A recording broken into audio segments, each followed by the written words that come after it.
Hello, everyone. Welcome to Save News TV. I am your host, Z Hubbard, and I would like to thank you so much for inviting us into your homes because you know what? You didn't have to. Well, anyway, we're going to talk about the TD Jakes, his medical emergency that happened on Sunday, update on his condition. And also, we're going to do a full read of his lawsuit against Duane Youngblood. If you do not know, he had his medical emergency on Sunday and filed a lawsuit on Monday. So it's interesting. So get your coffee or your beverage, sit back and enjoy this evening with us.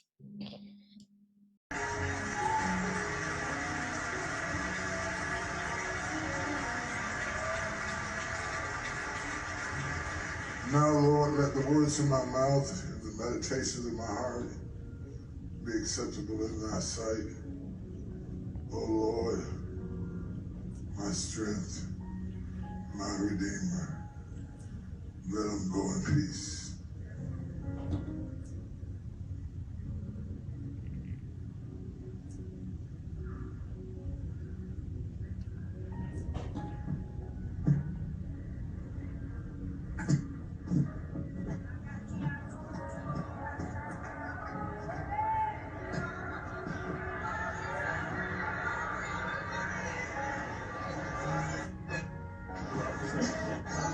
Take your time.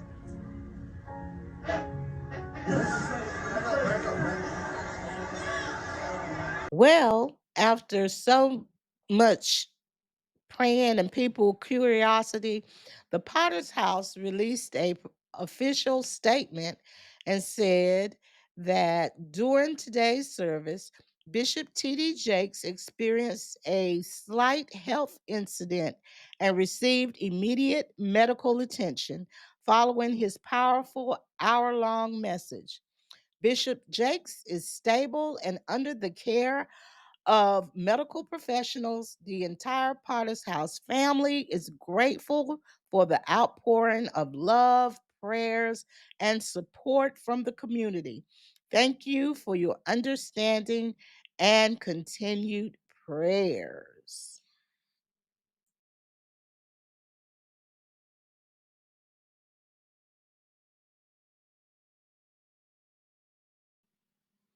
Then later that evening, Sarah Jakes and her husband came out and gave a statement of updating everyone on the health of TD Jakes.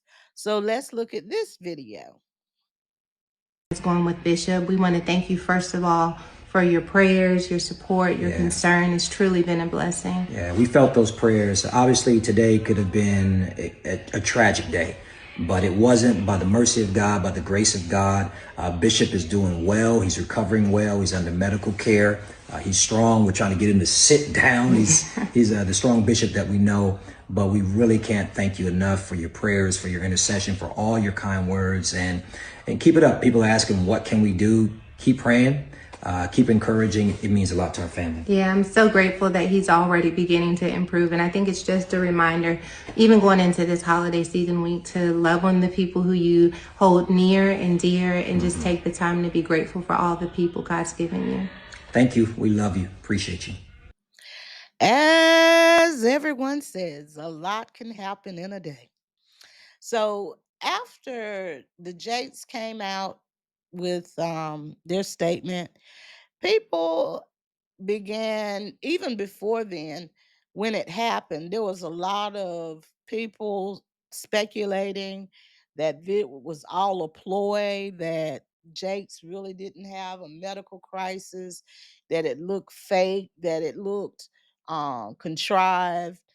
And so, there were people praying that he was doing it to garner sympathy. They were thinking that because his reputation had been dragged through the mud because of the Diddy situation, and Diddy's in court, and maybe that he had been compromised as far as Diddy calling his name out and spending and giving up names, that he might be implicated. And that's why Bishop Jakes did that this morning. There was a lot of speculation going on all over social media, along with those that believed and prayed. Well, as they say, a lot can happen in a day. Many of you knew, might have seen the clips and the interview from Duane Youngblood, who accused Bishop Jakes of sexually molesting him as a years and years ago. Stated that he groomed him. He went on Larry Reed Live, and he went on to say that he was going to sue TD Jakes and had his attorney send him a letter of intent. Well, lo and behold, 24 hours after what happened with his medical crisis, TD Jakes decided he was going to jump the gun, and instead of getting sued, he was going to sue Duane Youngblood first, and he was suing him for defamation. Now we're going to go read through this entire, and it's long. We're going to read through the entire lawsuit because it's 20 pages. So I want you to stay tuned, but I want you to keep a few things in mind before we start reading. Is that one, you can watch the entire video, which I'm not going to play, of TD Jakes accuser Duane Youngblood on Larry Reed Live's YouTube channel. So that's where you go to watch the entire interview of him, part 1 and part 2.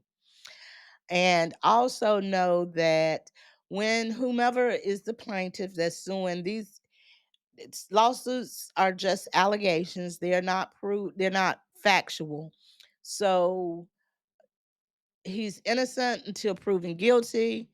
Well, not proven guilty, but found liable in the case, because this is a civil lawsuit.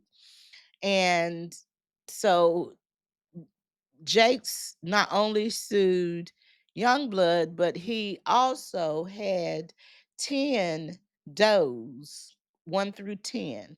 And as many of you know that know anything about law or even heard about it, that does are unnamed people that can be named later in an amended lawsuit. So he named 10 does, 1 through 10, no specific name, but they are labeled as does. But he only, in the current lawsuit, the initial one without revisions, is only reference is doe number 1. Now, as we get into later into the lawsuit, because it's further down, you can determine who is doe number 1, or possibly implicating, um my guesstimate, it could be one or two scenarios who doe number 1 is. It sort of sounds like he's trying to implicate Larry Reed. I'm not sure, but because of the fact that he was on the show again, I don't know, because none of us know who doe number 1 is. Or it could be one of Youngblood's family members who was in the comment section during the lives on October 28th and November 3rd. So it could be either one or neither. I don't know. I want you all to make sure you put your comments below and let me know what you think, who you think it is. Please make sure you interact and let me know who you think doe number 1 is. But it's a long read, so get your coffee and everything, and enjoy this read with me. All right, let's get to reading.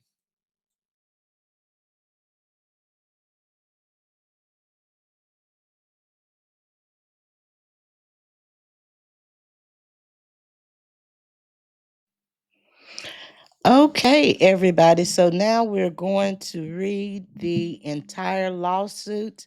This will be a long reading. There's certain portions where um, we're going to break, and I'll show you the video of the interview versus reading, maybe. I don't know. We'll see.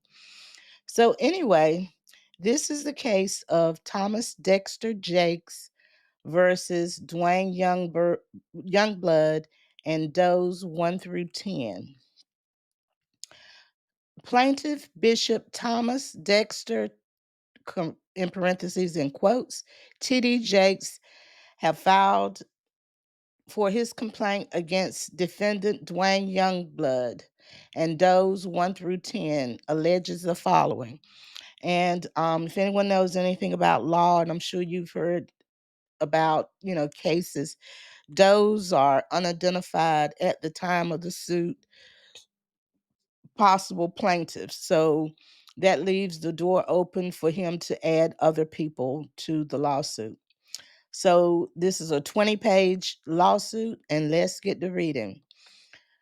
The nature of the action. This lawsuit sounds in a tort of defamation and civil conspiracy to commit defamation. Two, the underlying story in this case depicts a carefully planned effort by the convicted criminal and those acting in concert with him to rewrite history in order to deflect blame and accountability for his own reprehensible and criminal conduct and the publicity smear a renowned and immensely respected religious leader in a blatant and explicit attempt to extort him for millions of dollars. This lawsuit is intended the to bring that scheme to a halt, to end the extreme emotional, physical, and spiritual toll defendant's conduct has caused Bishop Jakes, to set the record straight so the world understands the patent falsity of the accusations and to restore Bishop Jakes' reputation. Parties. Plaintiff T.D. Jakes, Bishop T.D. Jakes, is a world renowned spiritual leader, global philanthropist, author, film, and music producer, and the founder of the Potter's House Church in Dallas, Texas.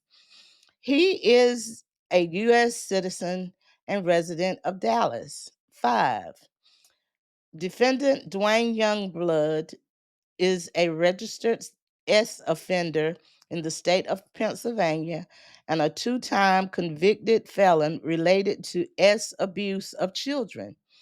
He is a U.S. citizen and resident of Pittsburgh, Pennsylvania. So when we play the video of his interview, you will know that there's more to Youngblood than just, described as in the lawsuit. But also remember that these are this is proven as far as his convictions, but these are allegations and things that is deemed to be proven. Anything put in a lawsuit doesn't necessarily mean that they are true. Now that part is true because even Youngblood has stated that this is true, and it's easy to do the background check and find this information for yourself. But as I stated, as we get into this reading of this suit, we will play different things, okay? Six, on information and belief, plaintiff alleged that defendants Does 1 through 10, inclusive, are other parties not yet identified who have acted in concert and agreement with Youngblood in order to commit defamatory conduct against plaintiff and have committed acts in furtherance of such wrongdoing. The true names, whether corporate, individual, or otherwise, of those 1 through 10 inclusively are presently not fully known to plaintiff, which therefore sues said defendants by such fictitious names, and will seek leave to amend this complaint to show their true names and capacities when same have been ascertained. As I said before, um, they pretty much explain what I explained about the does.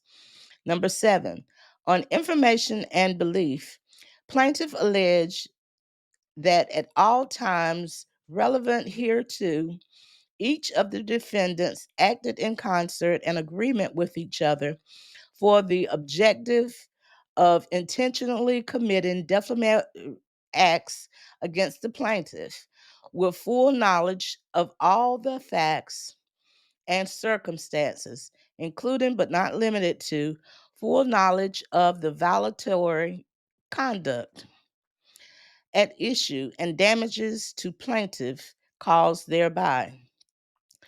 Jurisdiction and venue.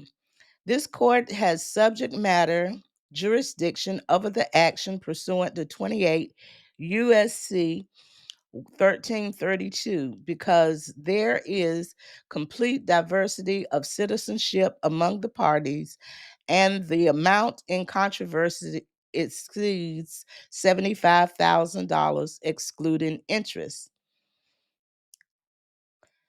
9. This court has personal jurisdiction of a defendant, Duane Youngblood, because he is a citizen of the Commonwealth of Pennsylvania and resides in Allegheny County. So this is a federal, excuse me, lawsuit, and it's being brought as federal because of the fact that TD Jakes is in Texas, Youngblood is in Pennsylvania, and so they have jurisdiction, Pennsylvania, and so it cannot be brought in in Texas, so it would be at the federal level. 10. Venue is proper in the district because defendant resides in the district. Defendant is subject to personal jurisdiction in this district, and because a substantial part of the events or omission giving rise to the plaintiff's claim occurred in this district.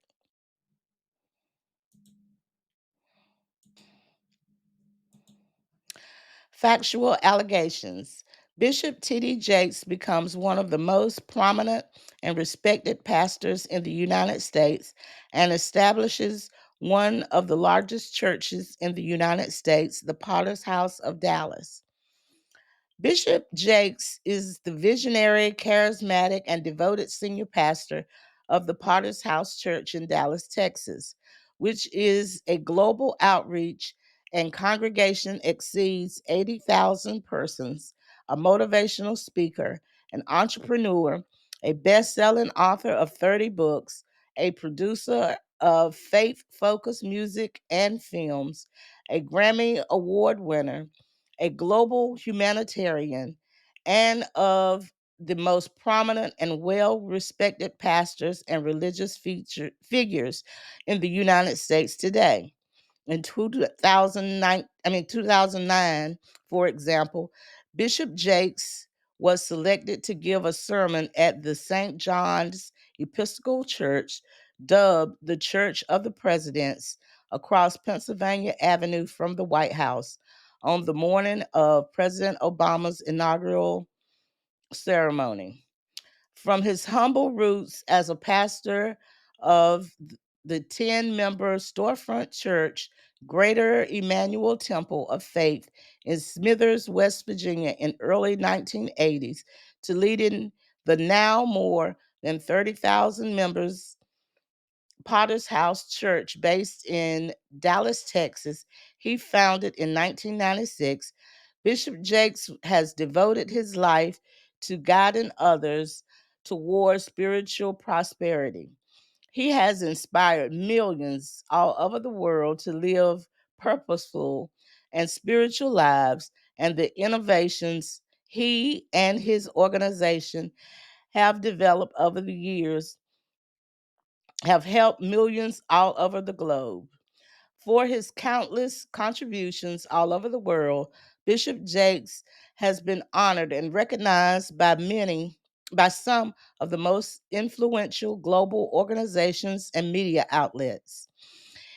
He has been called America's best preacher by CNN and Time, perhaps the most influential Black leader in today's America by The Atlantic, and regularly appears on lists of the most respected and influential leaders in America. He has become he has been a spiritual advisor for the last 3 presidents. He is the recipient of numerous prestigious awards, including the NAACP Award, Image Award in 2011.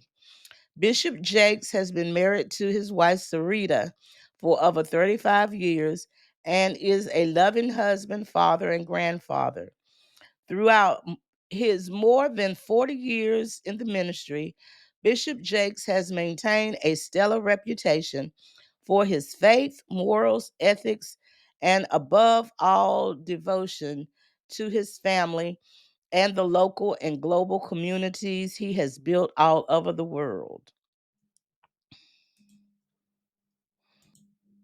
Now, remember, this case is being brought on by Bishop Youngblood, Bishop, not Youngblood, Bishop Jakes. So his goal is to make himself seems the most idealistic person in the world, and that he is a person of stellar reputation.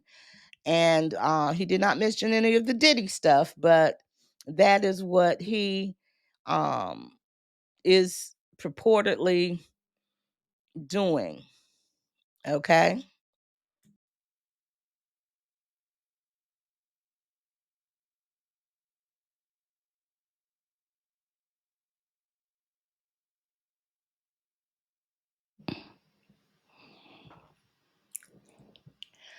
So now this is Jake's lawsuit.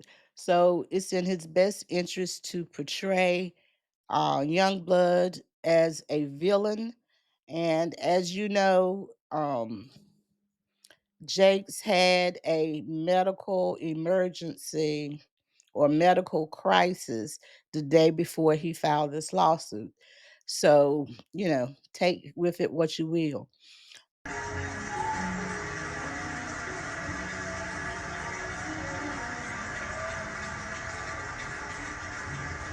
Now, Lord, let the words of my mouth and the meditations of my heart be acceptable in thy sight.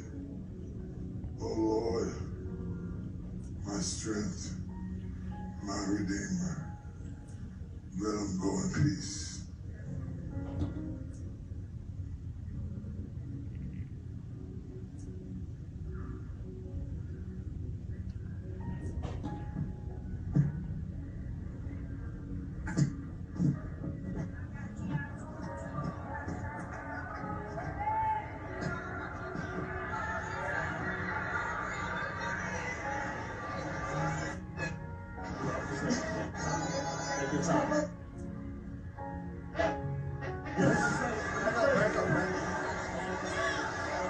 So, anyway, let's get back to the reading. Defendant Duane Youngblood is convicted on multiple occasions for offenses involving minors. In stark contrast, Duane Youngblood is a registered and a lifetime, notice that it is in bold, offender in the state of Pennsylvania and is currently under supervision by the state's Department of Parole with parole number 590JF.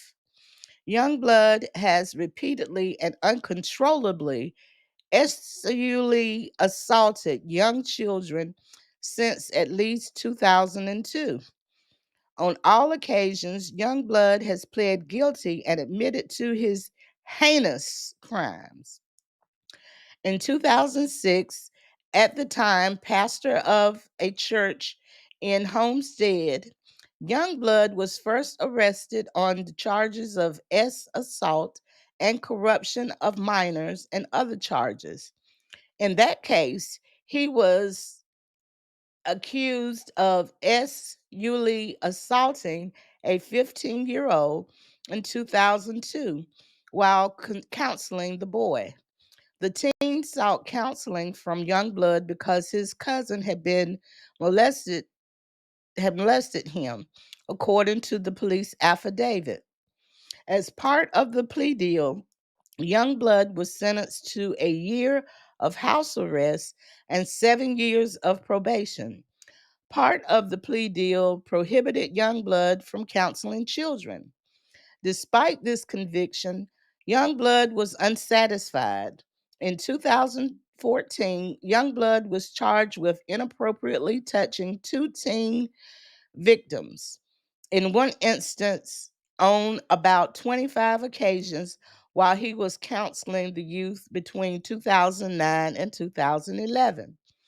With respect to that victim, counseling sessions in the Youngblood Church office began when the victim was 16 years old and ended when the victim was 18, at which point the victim told Youngblood he no longer wanted to participate in counseling, according to the criminal complaint. In another, Youngblood had relations with a youth over a 3-week period. Youngblood pled guilty and was sentenced to 16 to 48 months in prison in 2015 and 3 years probation. Nonetheless, while on parole, Youngblood conspired with others to harm and profit from attacks on prominent Black religious figures, including Bishop Jakes, as more fully elaborated below. Youngblood uses the reach of the Larry Reid Live to publicly blame his own abhorrent and horrific abuse of minors on others, including Bishop Jakes, by accusing them of grooming, molesting, and sexually assaulting him decades ago. Okay. On October 28th, 2024, Youngblood sat for an hour, over 2 hour long interview on the Larry Reid Live, LRL, an online video podcast hosted by Larry Reid that boasts of having over 150,000 subscribers on YouTube alone. On October 28th episode of LRL was broadcast live to tens of thousands of online viewers on the Larry Reid Live YouTube and Facebook accounts. The episode was titled Larry Reid Live Interviews Duane Youngblood. The abused become the abuser. Youngblood began his interview by misleading viewers about circumstances of his convictions and incarcerations. Youngblood lied to LRL's viewers about the circumstances of his 2015 conviction, claiming it was only because he was communicating with minors because he was not allowed to. The actual truth, which Youngblood concealed from LRL audience, was that he violated his parole not because he simply communicated with minors when he was not allowed to, but rather because he had been caught inappropriately touching the two teen victims during counseling sessions between 2009 and 2011, and of engaging in abuse over a 3-week period with the teen victims. The interview later turned to Youngblood's new claim about how the source of his becoming an abuser was his own quote unquote abuse at the hands of pastors and religious figures he encountered at his youth. After detailing instances of his own father sexually abusing his sister and of his abuse at the hands of other church leaders, Youngblood turned his ear on Bishop Jakes. From the moment Youngblood brought up his allegations about Bishop Jakes roughly an hour into the interview, he and Mr. Reed spent almost the entire rest of the interview, on Bishop Jakes and Youngblood's claim that Bishop Jakes tried to groom and sexually abuse him. Youngblood's story about Bishop Jakes on October 28th episode of LRL was that when the now 58-year-old Youngblood was 18 or 19 years of age, Bishop Jakes, after talking to Youngblood for 2 hours at the home of the elder clergywoman where Bishop Jakes was staying while supporting a local church revival program, wrapped his arms around Youngblood and tried to kiss him. After sitting there and having this long discourse with him, I finally looked at my watch and I'm like, oh my goodness, I got to go. I got to get this car back to my mother. She's going to kill me. So I said to Bishop, I got to get up and I got to get from the table. He got up from the table and walked around towards the way I had to exit quicker than I got over there. And when I started to walk past him, he pulled me to himself, wrapped his arms around me, and tried to kiss me. In that moment, I literally died. Next, according to Youngblood, Bishop Jakes called Youngblood the following morning. In the morning, I stepped into our bathroom and my home phone rings. My mother answers the phone and says to me, Duane, it's Elder Jakes. Jakes and I get on the phone, and when I get on that telephone, I can hear water. He is sitting in a bathtub, and in that thing, he says to me, without any hesitation, there's three things I need you to do. The first one is when I come to Pittsburgh, you're going to be the only person I sleep with. The second one is you can't sleep with anyone else because I don't want to give my wife anything. And thirdly, I will take care of you for the rest of your life. Okay, so we're going to watch the video now of that interaction right there. We befriended kind of close with Bishop Jakes.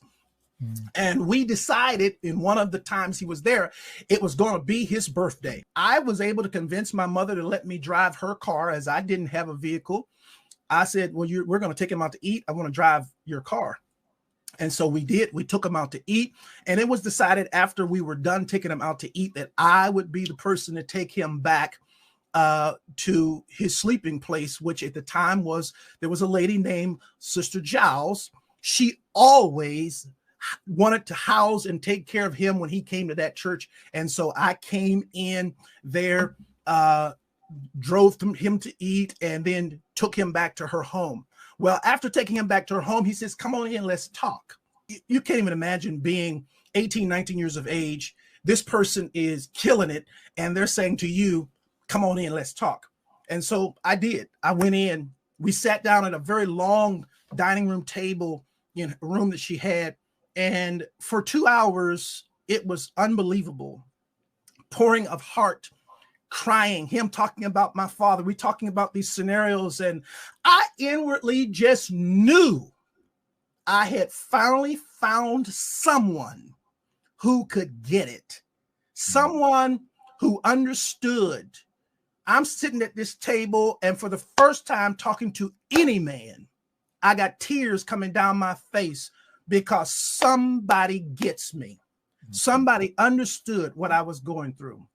Well, after sitting there and having this long discourse with him, I finally look at my watch and I'm like, oh my goodness, I got to go. I got to get this car back to my mother. She's going to kill me. So I said to Bishop, I got to get up. And I got up from the table. He got up from the table. He walked around toward the way I had to exit quicker than I got over there. And when I started to walk past him, he pulled me to himself, wrapped his arms around me, and tried to kiss me. And in that moment, I literally died. I could not. I tell you, to this day, I can't remember how I got out of that place. But I remember driving home with all kinds of crazy thoughts and what in the world am I going to do now? And I finally get home, get in the house, get in the bed. I'm going to try to go to sleep.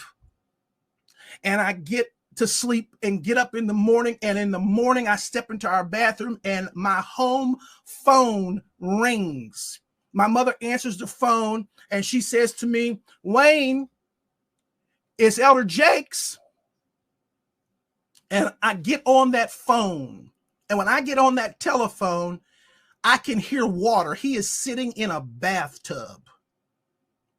And in that thing, he says to me, without any hesitation, there's 3 things I need you to do. The first one is, when I come to Pittsburgh, you're going to be the only person I sleep with.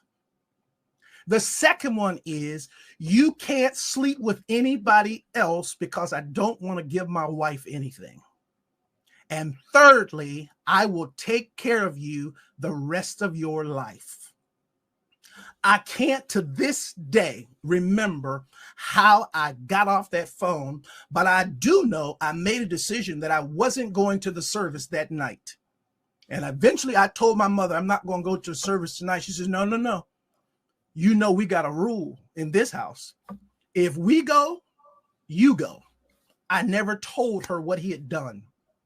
I went to church, and the most humiliating thing imaginable happened that night at church. Bishop Jakes, getting up to preach, speaks into that microphone. I'm going to ask young minister Youngblood to read for me. And after all of that drama of the last 24 hours, I had to read before he preached. Okay.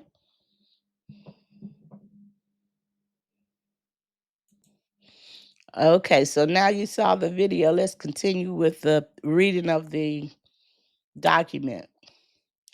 Youngblood then went on to describe how he did not tell his mother what happened, but that he made him go to church services that night where Bishop Jakes not only preached but called up Youngblood to the pulpit to quote unquote read for him. Youngblood ended his story by claiming that there is so much more to me and Bishop Jakes and my family and Bishop Jakes and the absolute destructive damage. But this thing is so extremely damaging.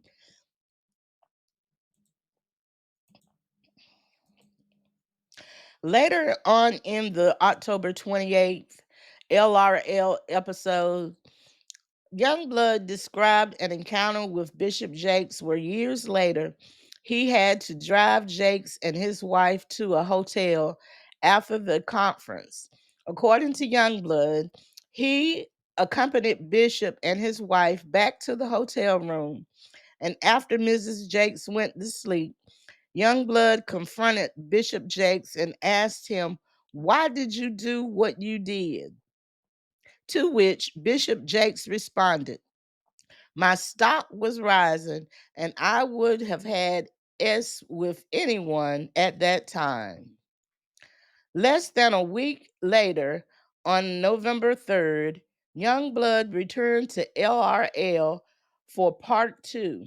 Larry Reed Live interviews Duane Youngblood, the abused become the abuser. In part two, Youngblood doubled down on his false story, and this time he made sure that all the LRL viewers knew that he was not just accusing Bishop Jakes of trying to be of being a sexual relationship with him, but rather that his story was one of abuse. He, when pressed by Reed to further describe how his allegations that Bishop Jakes violated, quote unquote, groomed him was predatory in nature, Youngblood made it clear that he was accusing Jakes of attempted assault. When it comes to Bishop Jakes, when I was sharing the story the other day, I'm just running through the story, but I want to make sure people are very clear. I said that we were sitting at the dining room table, and I looked at my watch, and I said I've got to get up and get out of here because I've got to get my mother's car back to her. But what may have been misunderstood is that Bishop Jakes got up, came around the table, and positioned himself in the corner that I had to walk past. When I was walking past that corner, he grabbed me. There is no reason, if you're going to just give me a hug as we're leaving, go to the door with me. Let's hug it out, and let me go out the door. We were not at the door. We were still in the dining room. And he is in the corner, grabbed me to himself. He looked down into my face and then tried to bend his head down to kiss me on my lips. This is not a you didn't get what you wanted to get. Youngblood then doubled down and described again the phone call that he claimed he had with Bishop Jakes, just as he did in the October 28th interview, stating in no uncertain terms that told him that is absolutely forcing your position, your idea onto a person. In part two, Mr. Reed also makes clear exactly that Youngblood was accusing Bishop Jakes of doing, stating at the 39-minute mark that Bishop Jakes violated, groomed you, and Youngblood doubled down on his claim that Bishop Jakes did this to Youngblood because his stock was rising and he would have slept with anybody. For his part, Reed went to great lengths to try and bolster Youngblood's credibility, claiming in part two that Youngblood feels honest to Reed, that it doesn't feel that you're mad. You don't seem mad at all, and you don't feel like you're trying to get anybody back. You're just telling the story, to which Youngblood nods and agrees throughout. Youngblood's intent and motive for making these allegations would become would be made absolutely clear with his exorbitant financial demand weeks later, as more fully elaborated herein below. Youngblood's accusations on Larry Reed Live about Bishop Jakes false, and he knew it when he made them. From start to finish, Youngblood's tale of grooming and attempted sexual assault at the hands of Bishop Jakes is patently false. Bishop Jakes never kissed or tried to kiss Youngblood. never cornered him or forced him into any situation, sexual or otherwise, and certainly never told him that he wanted to sleep with him or had any conversation of a sexual nature with him at all. The interactions described by Youngblood during the LRL interviews on October 28th and November 3rd never happened. Period. Indeed, the very context and nature of Youngblood's accusations render them unbelievable. Youngblood, having served years of molesting and sexually assaulting minors that he himself was supposed to counsel and mentor through his church, is a desperate attempt to rehabilitate his image and build a new ministry for himself. His playbook is clear: accuse what seems to be every other prominent church leader he has ever met of grooming and preying on him, and then blame them for his own criminal predatory conduct. After he has been finally released from prison as a two-time convicted felon and lifetime registered sex offender. Indeed, his blatant lies to the LRL viewers about circumstances of his own convictions and incarcerations are proof that this is all just one big lie and try to rewrite history for his personal gain. Youngblood's October 28th and November 3rd appearances falsely targeting and attacking Bishop Jakes go viral. Just as Youngblood had hoped, his October 28th and November 3rd appearances went viral. Part 1 has over 120,000 views, making it one of the most viewed LRL episodes in history, even though it has been posted for less than a month. And part 2 garnered over 25,000 views since it was posted on November 3rd. Moreover, clips featuring Youngblood's false story about Bishop Jakes posted to the Larry Reed Live YouTube account attracted tens of thousands more viewers. The LRL interviews were also posted on other Larry Reed Live social media accounts, including Facebook, Instagram, and TikTok, where they garnered hundreds of thousands of additional views, as well as Larry Reed's website, LarryReedLive.com, where they tallied even more views. The spread of Youngblood's false allegations also expected did not stop with just Larry Reed's social media and online platforms. Predictably and foreseeably, Youngblood's story went viral, being republished, reposted, and commented on by numbers of social media users and influencers. For example, Newsbreak, which boasts over 26 million monthly readers, published at least 5 separate stories on Youngblood's accusations against Bishop Jakes. And Youngblood's false accusations were republished by other YouTubers and TikTok influencers to hundreds of thousands of additional viewers. All told, it is likely that over 1 million people have been exposed to Youngblood's lies about Bishop Jakes.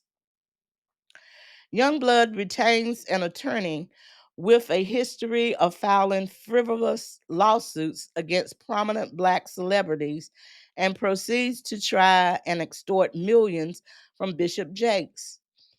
Incredibly, the defendant's malicious efforts to smear Bishop Jakes' reputation was only part of the plan. Prototypically, of course, their motivation was also deeply rooted in immediate financial gain. Days after the second podcast on information and belief, the defendants retained a lawyer in New York to represent Youngblood in the blatant attempt at a money grab. By a letter dated November 15th, a lawyer purporting to represent Youngblood demanded that Bishop Jakes pay Youngblood $6 million in order to resolve the matter quickly and privately. Otherwise, Youngblood would bring a lawsuit against Bishop Jakes for sexual assault and harassment. Okay, I'm going to make a note here. Generally, when you anyone hires an attorney and they plan on filing a civil lawsuit, it is customary for the person that's bringing the lawsuit to send them a letter of intent. Youngblood had stated that he was going to sue Bishop Jakes, and evidently, Jakes beat him to the punch and sued him for defamation instead. So, as far as saying extortion, I don't know. That's just the way it works as far as legally.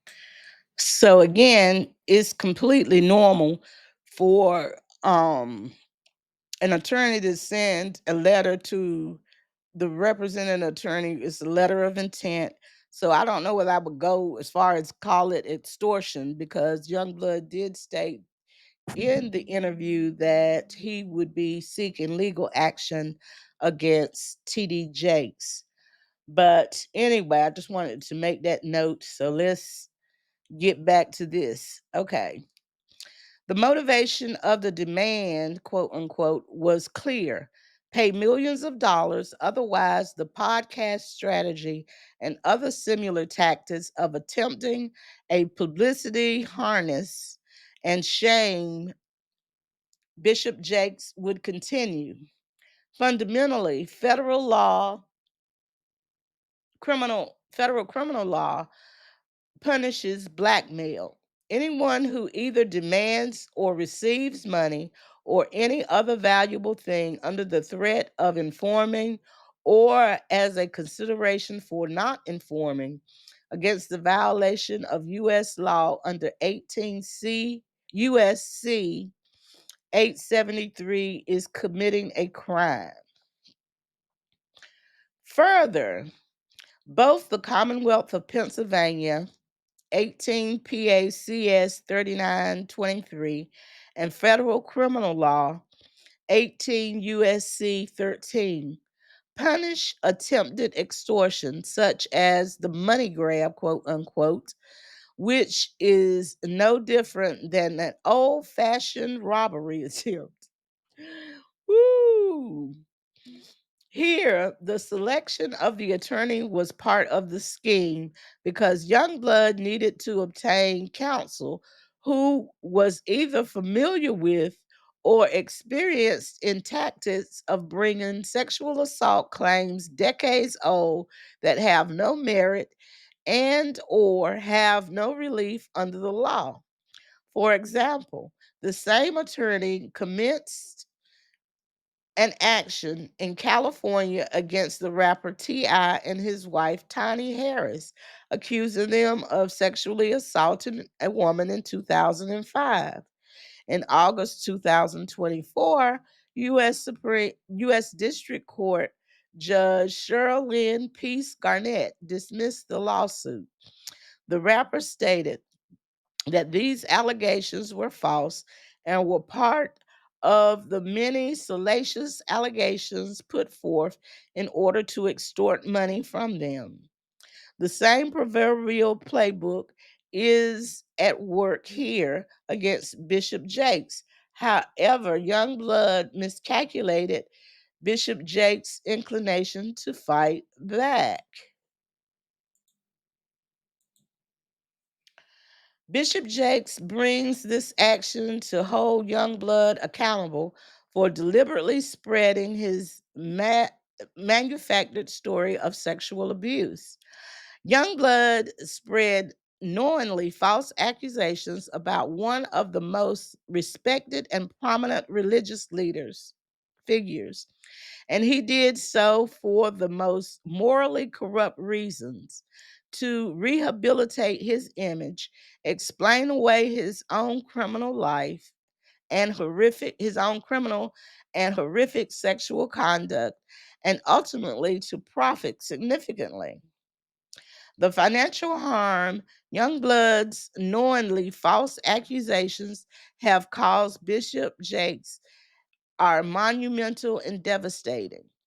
Bishop Jakes has been a spiritual rock for millions of Christians all over the world, particularly in the African American community. Youngblood's viral allegations that Bishop Jakes groomed, preyed, and sexually abused and assaulted him, then a young minister, have tarnished Bishop Jakes' reputations.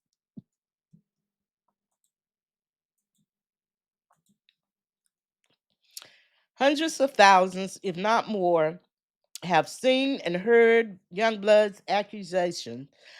And because of the lies Youngblood and his co conspirators have told to bolster his credibility, those viewers are likely to believe Youngblood's knowingly false story.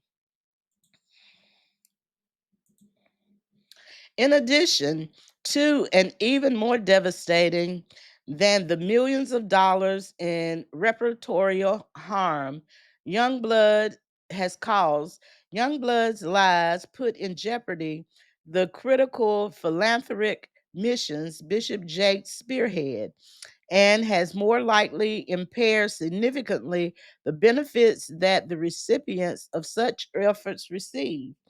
And Youngblood's intentional and malicious lies have taken a substantial emotional and physical toll on Bishop Jakes. On November 24th, the day before he filed this action, Bishop Jakes suffered a medical crisis on stage in the middle of Sunday service in front of the entire church. We're going to play that video again here. Um, we know that he had a medical emergency, quote unquote. Was it convenient or was it really a medical emergency? Make sure you tell me below in the comment section. In addition to, and even more devastating than the millions of dollars in reputable harm Youngblood caused, Youngblood lies have put in jeopardy.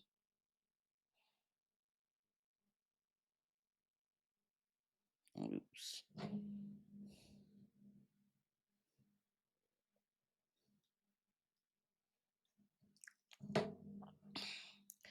Bishop Jakes believes with all his heart that the actual victims of the sexual abuse should be treated with the utmost respect, kindness, empathy, and sympathy, and that the true predators of such abuse should be held accountable for their actions. But that is not the case here. Youngblood has used and abused the might of social media and the legal process to re victimize those he preyed on and harmed, and to make knowingly false accusations for his own personal and financial gain. Men like Youngblood must be held accountable for their abuse of the system and for setting back those with legitimate and real allegations of sexual abuse.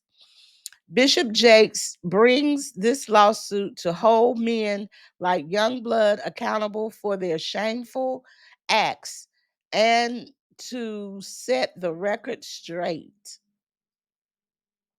Okay, now we're getting into another part. First claim for relief. Liable per se against defendant Duane Youngblood. Bishop Jakes repeats, realleges, and incorporates the above paragraphs as though fully set forth herein. On October 28th, 2024, and November 3rd, 2024, gave a live interview on the Larry Reed Live show in which he accused Bishop Jakes of grooming him and sexually assaulting him and other predatory conduct of sexual nature. The shows were titled on 10/28/24, Larry Reed Live Interviews, Duane Youngblood, The Abused Become the Abuser, and on 11/3/24, Part 2, Reed Live Interviews, Duane Youngblood, The Abused Become the Abuser, respectively. In addition to the general accusations of sexual abuse against Bishop Jakes, the October 28th Larry Reed Live broadcast also includes the following specific statements by Youngblood about Jakes. One, after sitting there and having this long discourse with him, I finally looked at my watch and I'm like, oh my goodness, I've got to go. I've got to get this car back to my mother. She's going to kill me. So I said to Bishop, I got to get up, and I got up from the table. He got up from the table. He walked around towards the way I had to exit quicker. Then I got over there, and when I started to walk past him, he pulled me to himself, wrapped his arms around me, and tried to kiss me. And in that moment, I literally died. Jakes and I get on the phone, and when I get on that telephone, I hear water. He is sitting in the bathtub, and in that thing, he says to me, without any hesitation, there's three things I need you to do. The first is, when I come to Pittsburgh, you're the only person I sleep with. The second is, you cannot sleep with anyone else because I don't want to give anything to my wife. And thirdly, I will take care of you for the rest of your life. There is so much more to me and Bishop Jakes and my family and Bishop Jakes and the absolute destructive sexual damage. But this thing was so extremely damaging. In addition to general accusations of sexual abuse against Bishop Jakes, the November 3rd Larry Reed Live broadcast also included the following specific statements by Youngblood about Bishop Jakes.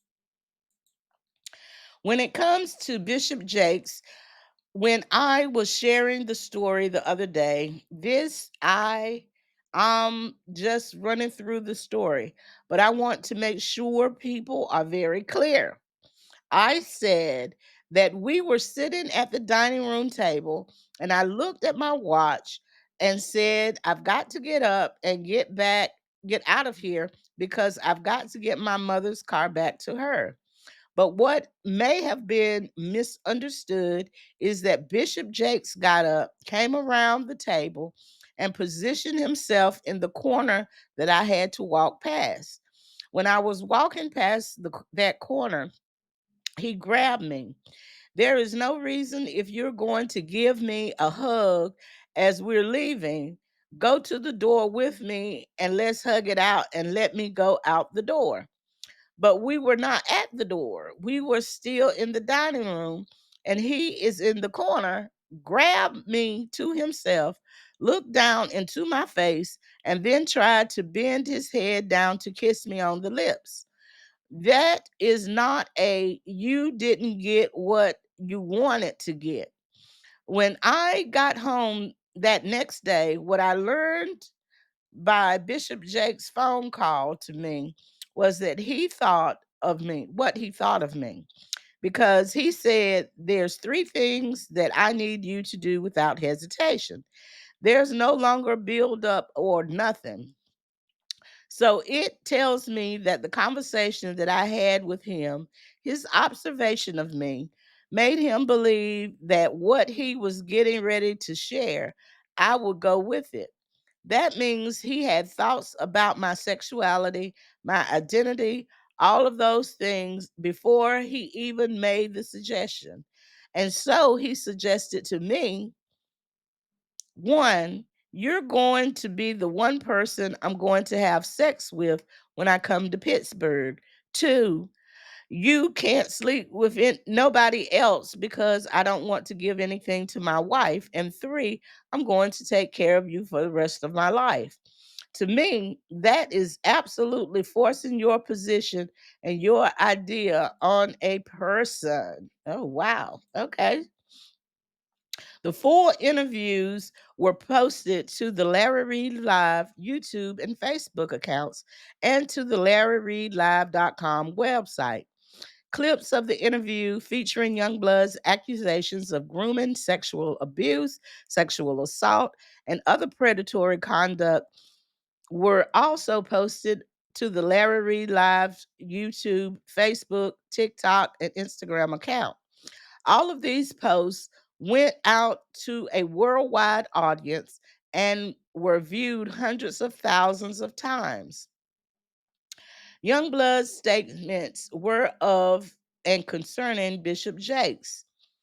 Youngblood's statements on the October 28th and November 3rd episodes of Larry Reed Live, individually and taken as in whole, intended to convey and were understood by viewers as conveying the factual accusations that Bishop Jakes groomed, sexually abused, sexually assaulted, and engaged in predatory conduct of a sexual nature with Youngblood. Youngblood's statements on the October 28th and November 3rd episodes of Larry Reed Live are false and defamatory. Youngblood's statements on October 28th and November 3rd episodes of Larry Reed Live are libelous per se, in that they expose Bishop Jakes to contempt, ridicule, and obloquy tends to affect Bishop Jakes in his profession as a trusted pastor and religious figure, and accuses Bishop Jakes of engaging in unlawful conduct. Indeed, the accusations that Youngblood has made about Bishop Jakes are damaging and damning as anyone can make about a prominent pastor and spiritual leader. By publication of his statements on October 28th and November 3rd episodes of Larry Reed Live, Youngblood caused harm to Bishop Jakes' reputation. Youngblood published his statements on the October 28th and November 3rd episodes of the Larry Reed Live, which with actual malice, in that he was aware at that time of publication that the statements was false, and or at a minimum high had a high degree of awareness that the statement was probably false.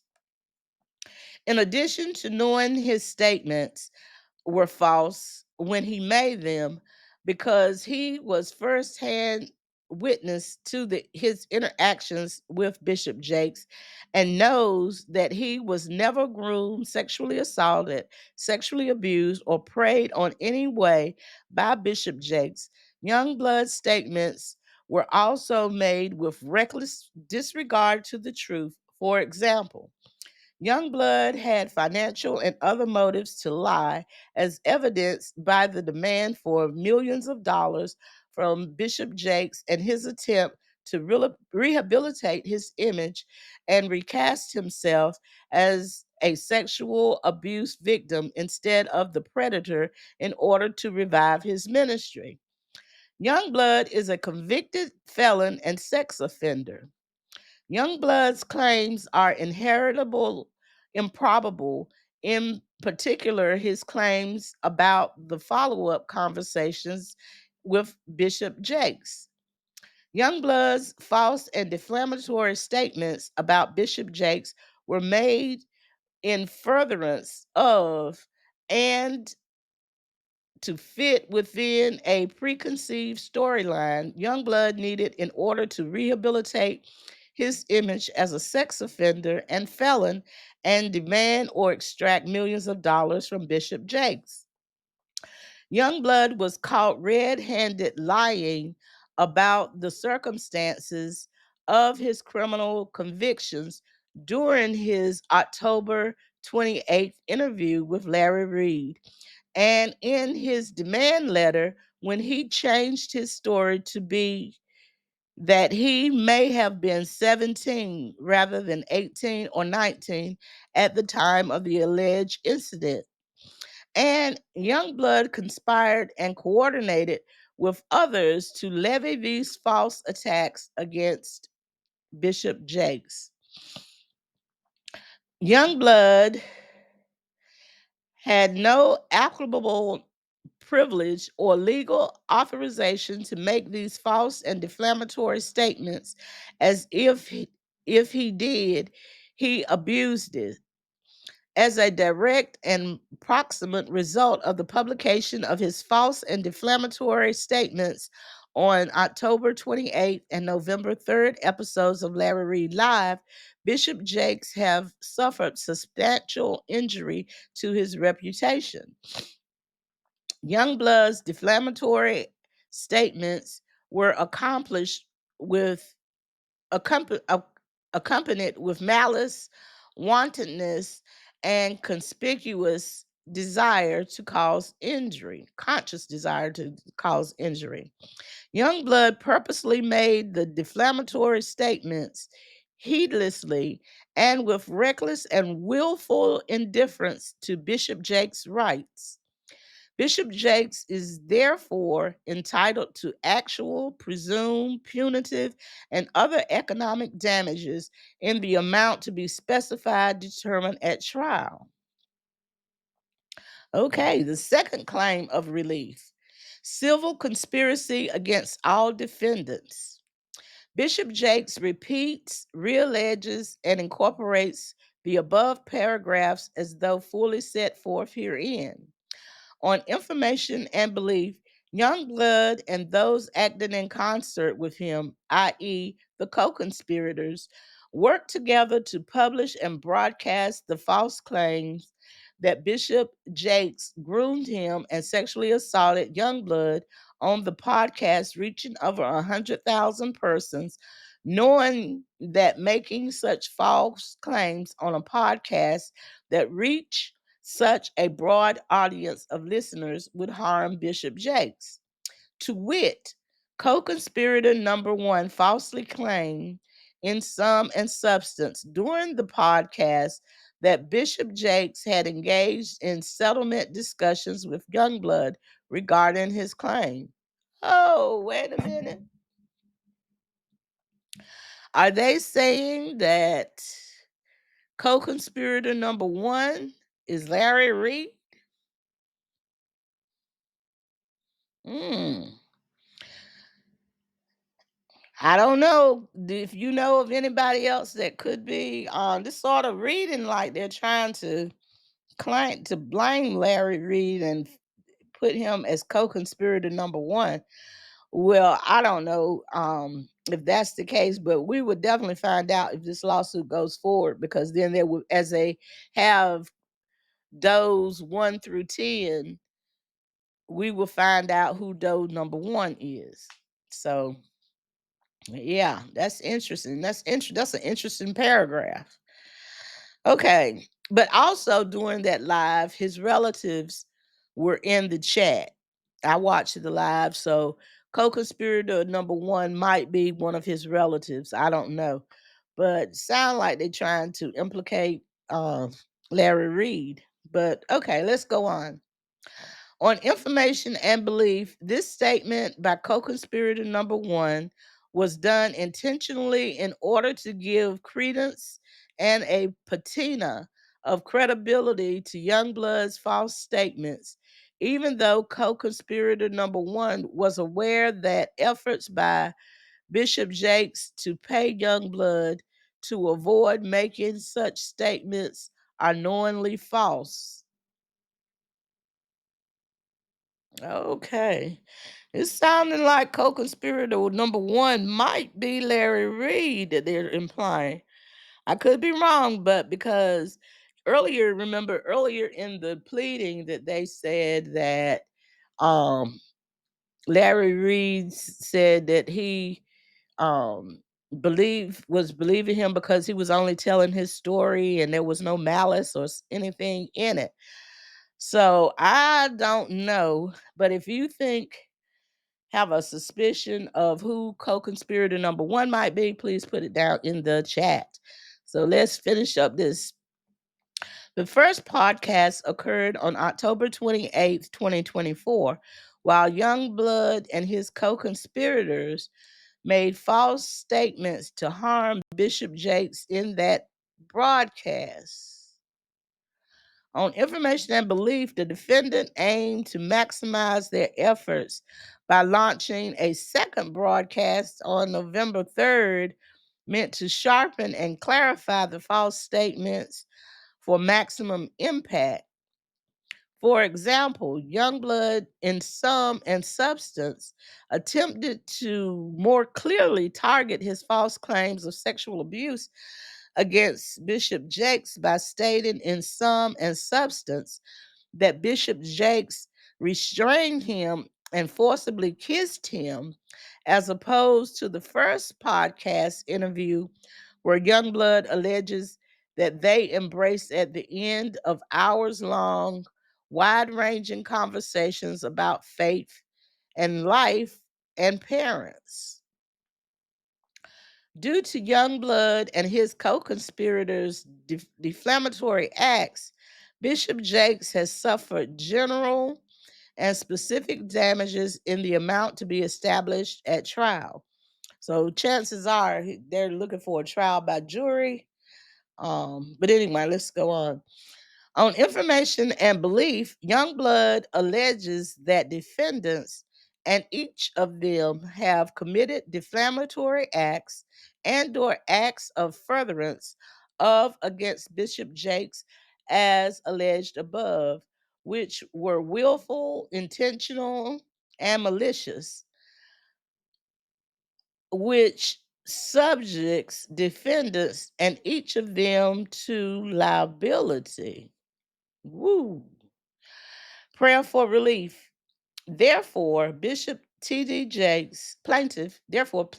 Bishop T.D. Jakes respectfully requests that the court award him relief against defendant Duane Youngblood as follows: actual or compensatory damages exceeding $75,000, as well as interest, reasonable attorney fees, and costs as allowed by law. Punitive damages as allowed by law, and such other and further relief as the court deems appropriate. And it is signed by counsel. So everybody, you tell me, what do you think about this? Is this lawsuit, was Bishop Jakes' medical emergency a precursor to garner sympathy from the public, since he had um, been overshadowed by accusations with the Diddy situation? And then, we have this. Or was it truly a medical situation that just happened to be the day before he filed this lawsuit? You all tell me. But anyway, we're gonna stay on top of this story because wow, this is definitely something that is interesting, and we definitely don't want to lose focus on this.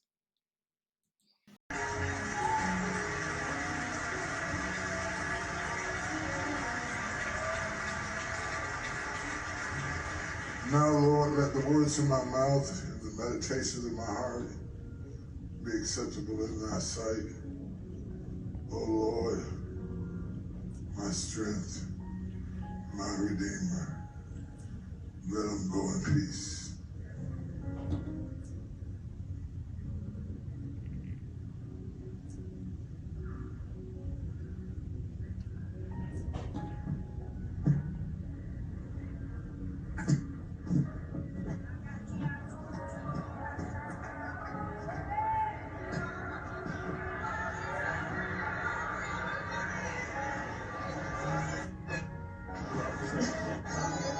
It's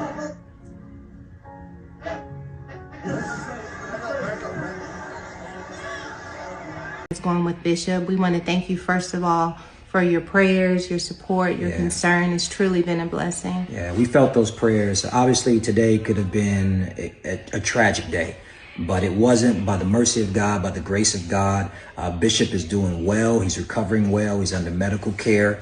He's strong. We're trying to get him to sit down. He's the strong bishop that we know. But we really can't thank you enough for your prayers, for your intercession, for all your kind words, and keep it up. People are asking, what can we do? Keep praying.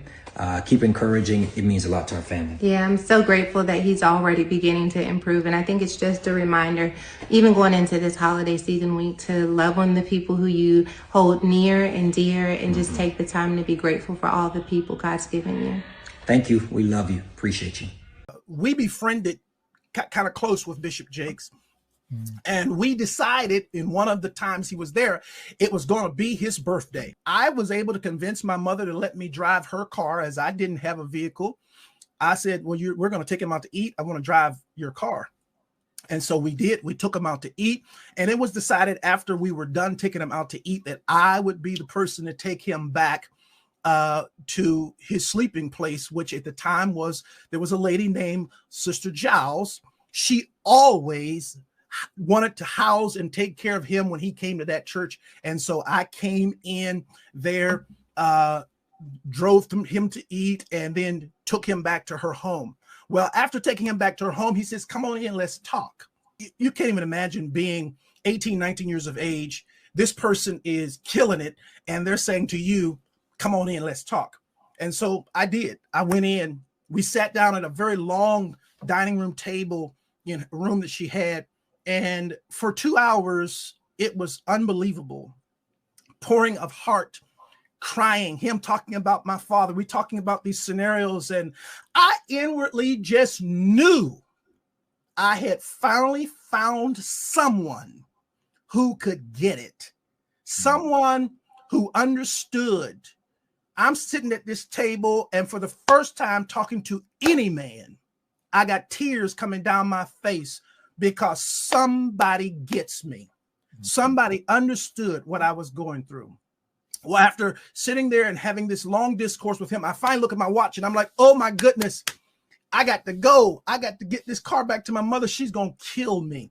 So I said to Bishop, I got to get up. And I got up from the table. He got up from the table. He walked around toward the way I had to exit quicker than I got over there. And when I started to walk past him, he pulled me to himself, wrapped his arms around me, and tried to kiss me. And in that moment, I literally died. I could not. I tell you, to this day, I can't remember how I got out of that place. But I remember driving home with all kinds of crazy thoughts and what in the world am I going to do now? And I finally get home, get in the house, get in the bed. I'm going to try to go to sleep. And I get to sleep and get up in the morning. And in the morning, I step into our bathroom and my home phone rings.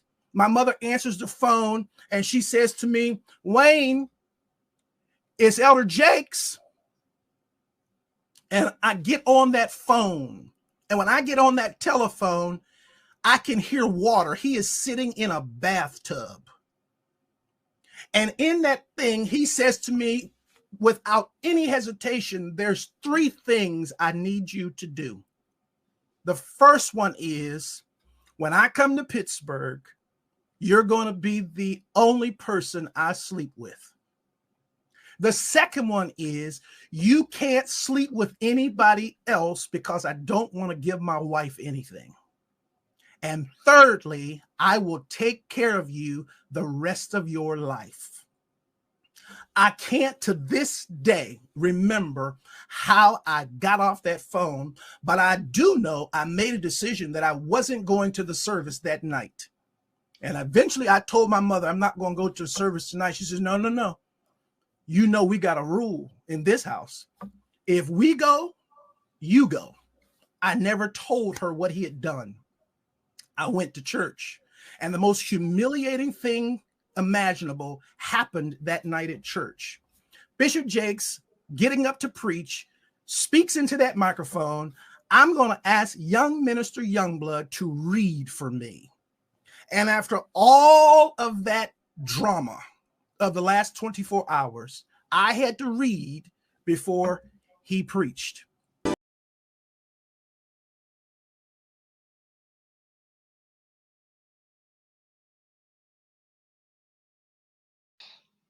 Well, everyone, thank you so much for inviting us into your homes. Make sure you like, share, and subscribe, and comment. Tell us what you think of this video. We're going to keep you posted on what's going on. Tell us what your feelings are. Do you believe that Bishop Jakes was truly had a medical emergency due to stress, pressure, or do you believe that he did that to garner sympathy because he knew that he was going to file the lawsuit the next day and wanted to lay the groundwork to get sympathy? Do you feel that Youngblood was telling the truth, or do you feel that um, Youngblood is telling falsehoods on TD Jakes? I don't know, but tell me what you think. Either way, we would like for you to continue to pray for the situation. Pray for all of those involved, because you know what? It is a praying time. And if TD Jakes has seriously had a medical emergency, we don't want anybody sick or ill. And either way, let me know what you think. We'll be back another time. Thank you for tuning in to Save News TV and inviting me into your homes. Bye.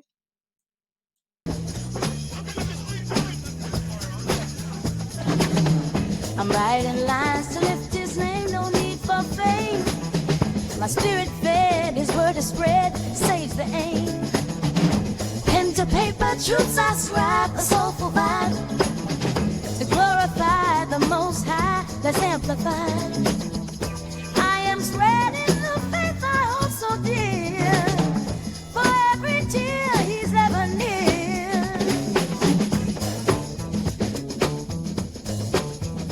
Choirs rise on Sunday morn, his love we adorn. Each melody a testimony, hearts reborn. In every